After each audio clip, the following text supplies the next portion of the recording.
ah, meron tayong tatlong categories ng puno. Evergreen. Ang evergreen, kapag nakikita nyong, kumbaga sa bulaklak is mabulaklak, di ba? Buhay. Yan. So, ito naman sa puno, buhay na buhay. O kaya, mas okay na tingin na lang kayo sa kulay. Merong dark green, emerald green, or kahit anong bastang kulay green. Naintindihan ng evergreen, guys? Ang puno na buhay ng kulay green or kahit anong klaseng kulay green. Ha? Yun lang ang tatandaan nyo. Titingin na lang kayo sa kulay para mas klaro sa inyo. At itong deciduous, okay, the leaves have pollen. So, ibig sabihin, ito yung mga puno na unting-unting namamatay or kaya patay na or tuyo na. Okay? Mayroon silang tatlong kulay. White, gray, and brown. Ito yung white. Okay? Kung nakikita nyo. Yan yung mga white. Kala nyo parang snow pero hindi ha. Sila yung mga parang naging sanga na lang. Tapos ito yung mga naging sanga na lang. Naintindihan guys? Basta yung sa tingin nyo buhay and patay. Yan. Tatlo lang naman yan eh. Mas madali niyang, mas madali niyong matandaan. At saka dito, hindi tayo magre-repair. Magma-marking lang tayo, magma-mark. Papalitan lang natin yung marking kasi yung labels dito ay kulay itim. Yan. So, hindi mo siya masasubmit na nakaitim yan. Ha?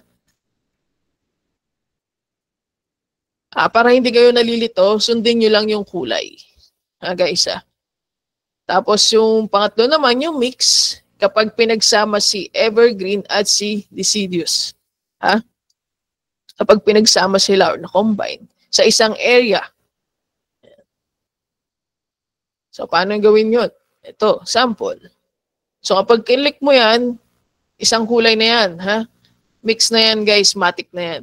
Kasi hindi nyo kailangan mag-repair, hindi nyo kailangan mag-capture, kasi meron na siyang label. Tamang markings lang tayo.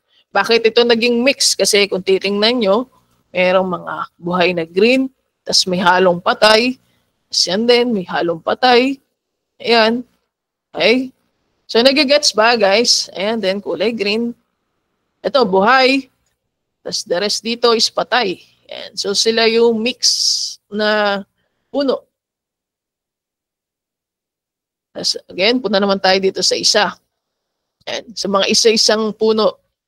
Ito, mayroong mga black label. Ikaw na mag-decide kung ano yung dapat na kulay dito. Pero, sure ako is evergreen yan. Ibig sabihin, mga buhay yan. Tapos dito naman, kung pinagsama yung buhay at yung patay, yan, mix. Yan lang simple. And then yan, the rest, evergreen. Okay, evergreen. Tapos ito, mix. Yan. Tapos ito, patay na, kulay white. Ayan, deciduous. So, nagets guys, nagets? Ano lang ha.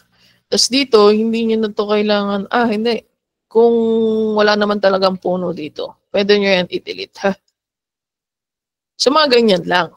Tapos dito pala, kahit na nakikita natin na separate siya, or may ground parts dito, hindi nyo na yan kailangan ipa-cut or delete yung ground. Okay? No need i-repair, guys. No need i-repair, ha? Naintindihan?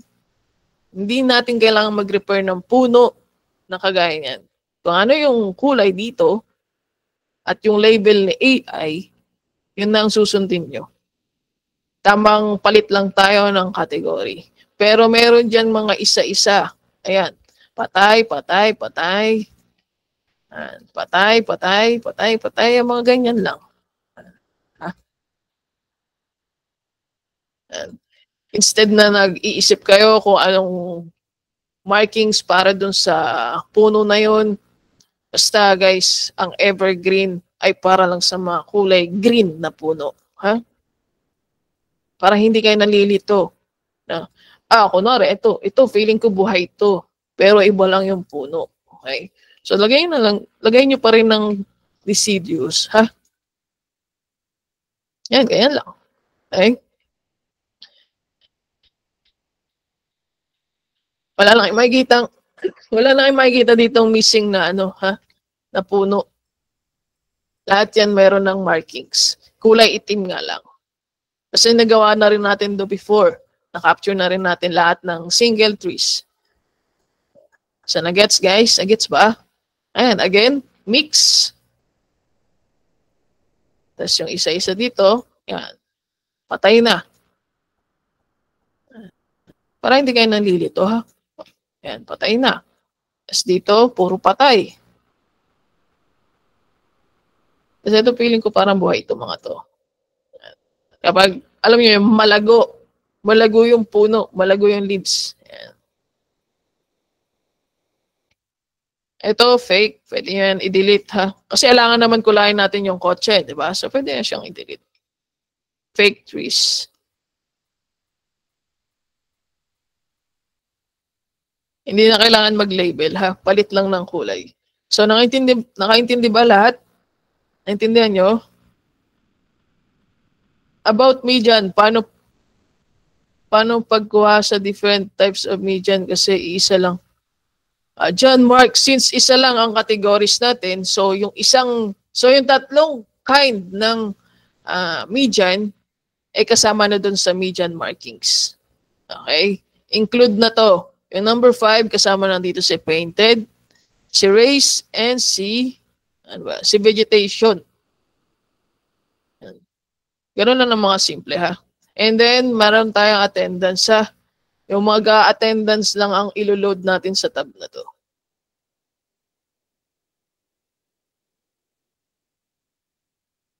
No need to cut. No need to cut sa mga trees na kahit na separated. Kagaya niyan. Okay? Kahit na individual or magkahiwalay. No need to repair. Okay?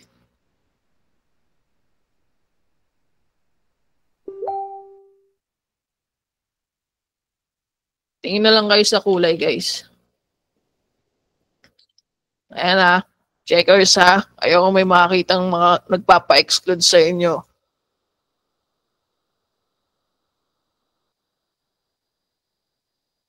Pa-fill up na attendance, guys. Then, start na tayo. We send documents.